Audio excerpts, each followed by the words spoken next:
Hi there, this is Chuck with Pocket Snakes. I was going to show you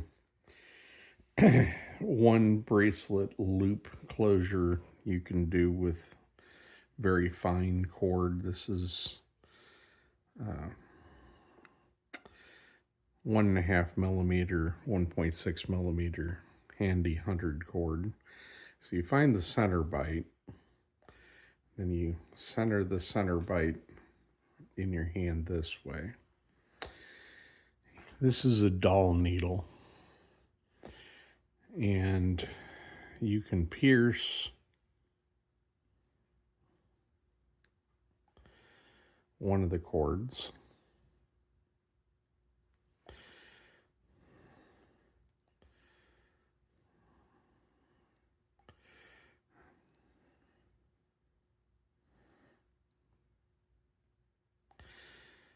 And pull the other cord through the pierce.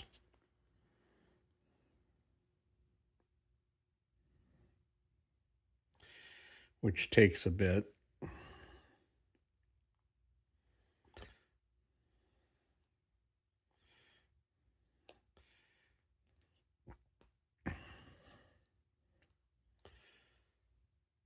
So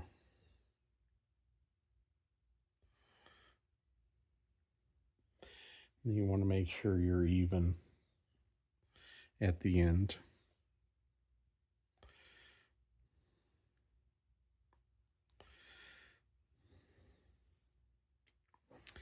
So the cord you pierced, the one that goes through that, to bleed knot it, you pierce the other cord the other way.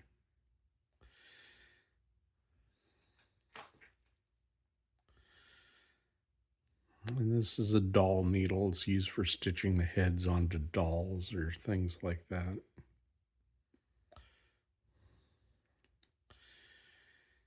And this will create a bleed knot when you put a second, you put it through.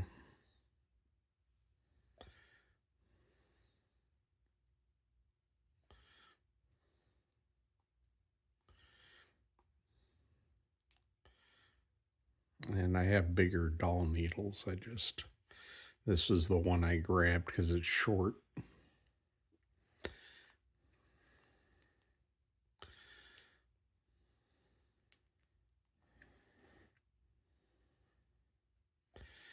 And it's not easy to bleed knot these two together, but it's not horrible. So one nice thing is this locks it together with a little bleed knot. Now I have a loop tied to a hook up here. And then I have this little tool, which is, I use it to spin crackers off of, but you can use this as a spinning anchor.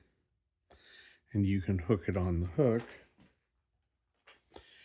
Now, the secret to this is you pretty much want to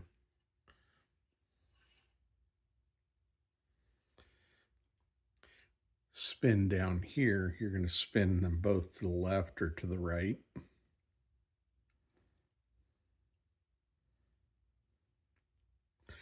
And what you're doing is you're spinning these two braided cords into twine, twine being 2.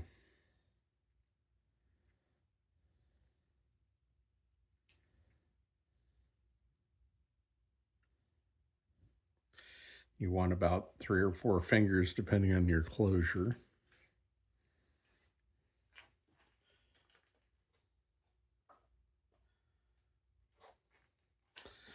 And then you're going to pierce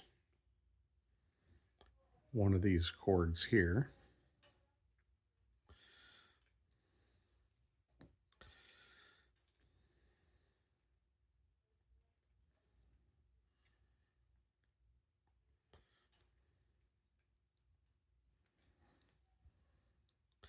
Notice I'm holding the tension in that spun section.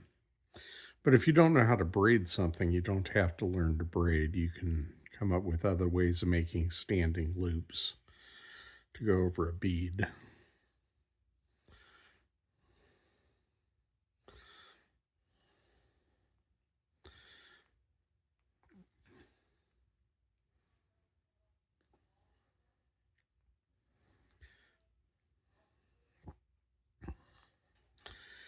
And if you're having trouble pulling something through, you can always grab a pair of pliers or a Leatherman tool and grab the needle and give it a little more force to get it through that loop.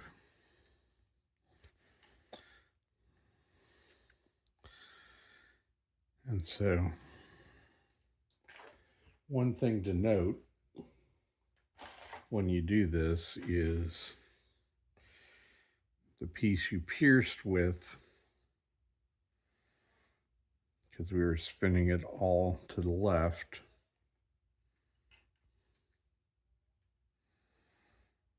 the one that pierces, you want to add a little extra tension before you pierce it the second time if you want it pretty.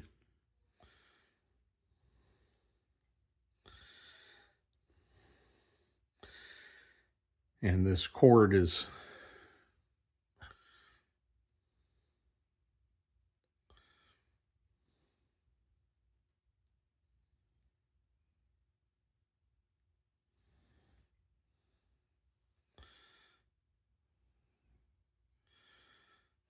pierce the other cord.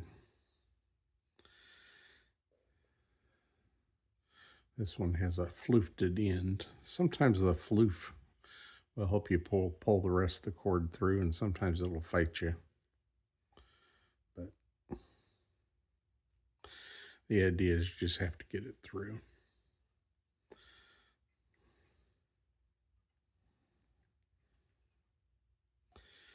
And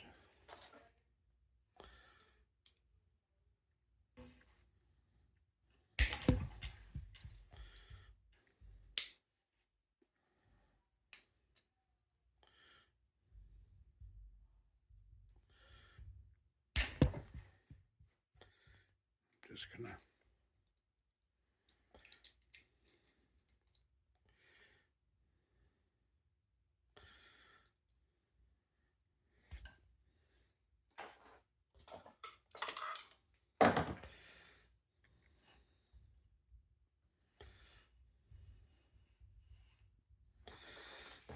so here you've got spun as twine.